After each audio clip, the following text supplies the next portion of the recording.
Hello everyone. आज मैं आपको एरिक एरिक्सन के एक बहुत ही इंसाइटफुल और इम्पोर्टेंट बुक के बारे में बताने वाला हूँ।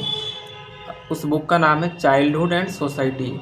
तो ये सिर्फ एक साइकोलॉजी बुक नहीं है, बल्कि ये बहुत ही एक हमारे बचपन का एक्सपीरियंस और पूरी लाइफ पर आधारित की गई है और इसका इम्पैक्ट हमारे लाइफ पे भी पड़ता है।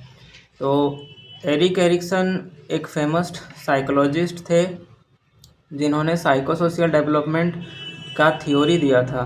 उनका मानना था कि हर इंसान पर्सनालिटी डेवलपमेंट का एक जर्नी होता है, वो बचपन से लेकर बुढ़ापे तक चलता है।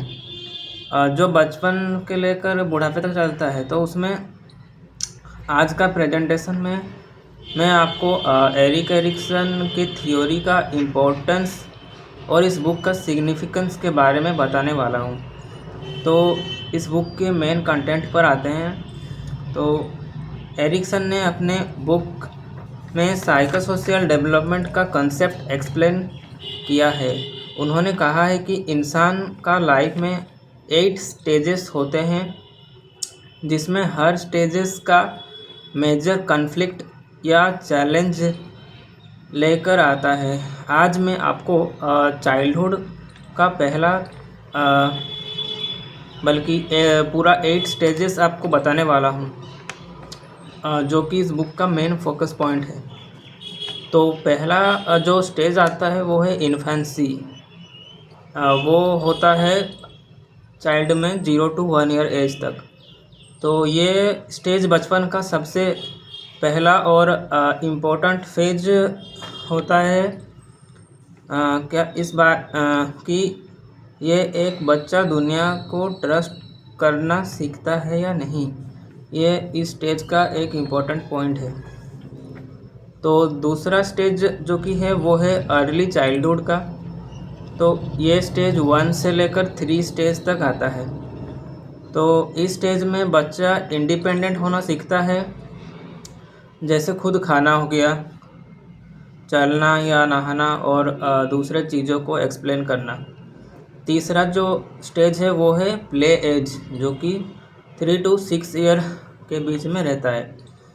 तो इस एज में बच्चा नए आइडिया और एक्टिविटी एक्सप्लोर करता है, और उसको एनकरेज किया जाए तो उसमें और भी ज़्यादा क्रिएटिविटी बढ़ता है।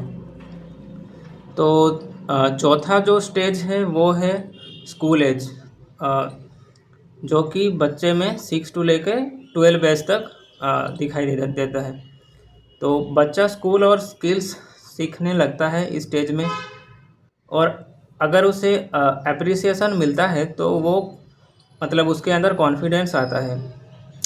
तो अगला जो स्टेज है वो है एडोलसेंस का, जो कि 12 से 18 ईयर तक होता है जनरली। तो टीनेजर इस एज में अपना पहचान ढूंढता है। तो अगला स्टेज है यंग एडल्टहुड, जिसमें रिलेशनशिप और इमोशनल बॉन्ड्स डेवलप होते हैं। तो उसके बाद अगला जो स्टेज है वो है एडल्टहुड, जिसमें करियर, फैमिली और सोसाइटी में कंट्रीब्यूशन का टाइम है। तो अगला जो स्टेज है ओल्ड एज। ये स्टेज 65 ईयर के बाद में ही डेवलप होता है, जो कि होता है लाइफ रिफ्लेक्शन का स्टेज, ये कहलाता है। तो ये था 8 स्टेजेस। देखते हैं कि इंसान का डेवलपमेंट हर फेज में अलग चैलेंजेस और एक्सपीरियंस से गुजरता है। तो ये बुक सिर्फ एक साइकोलॉजी स्टूडेंट्स के लिए नहीं है, बल्कि पेरेंट्स, टीचर्स के लिए बहुत ही यूज़फुल है, क्योंकि ये बताता है कि एक चाइल्ड का इमोशनल और सोशल डेवलपमेंट कैसे होता है, इसके बारे में ये बुक बताता है। तो आज के टाइम में भी एरिक्सन की थ्योरी एजुकेशन और पेरेंटिंग में अप्लाई की जा रहा है। तो finally childhood and society important book है, जो बताता है कि हमारा चाइल्डहुड एक्सपीरियंस हमारा पर्सनालिटी और फ्यूचर को कैसे शार्प करता है। मुझे ये बुक पर्सनली बहुत अच्छा लगा और इंटरेस्टिंग लगा, क्योंकि इसमें मुझे ये समझ आया कि हमारे छोटे छोटे एक्सपीरियंस का भी एक बड़ा इम्पैक्ट होता है। अगर आपको चाइल्ड डेवलपमेंट और साइकोलॉजी में इंटरेस्ट है तो ये बुक आपको डेफिनेटली वर्थ रीडिंग लगेगा। Thank you.